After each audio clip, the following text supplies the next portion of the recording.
Après 20 ans de règne, le pouvoir de Faure Gnassingbé a sorti du chapeau sa trouvaille de régime parlementaire pour plus de flexibilité et de redevabilité vis-à-vis de la population. Il est dit que c'est la panacée pour un Togo nouveau. Mais personne n'a mordu à l'hameçon. Tous les esprits avertissent que c'est du pipeau car il s'agit de la même caste au pouvoir qui tient juste à la conservation du pouvoir. Les tout premiers actes ont confirmé que le chien ne change jamais sa manière de s'asseoir peu importe l'endroit où il se trouve. La 5e République est un faux diagnostic. À l'épreuve des faits, pour un gouvernement de 30 membres, 18 ministres sont maintenus. Dans le lot, des indéboulonnables du régime Eyadema, de son défunt père de président, sont recyclés à tour de bras à l'image de Barry Moussa Barké, président du Senac, Stanislas Baba, secrétaire général du gouvernement, Selom Komi Klassou, président de l'Assemblée nationale.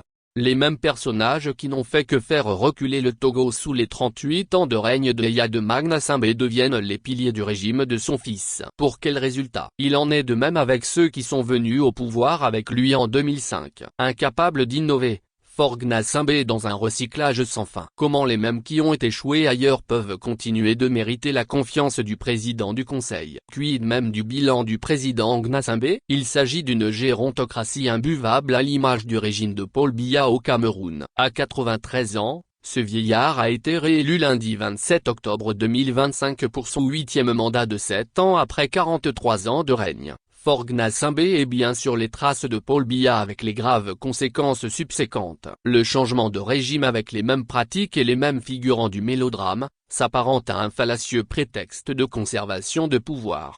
De ce pas, la biyasation du Togo est en marche. Honoré Adontui, le correcteur. Actualité pays politique Togo.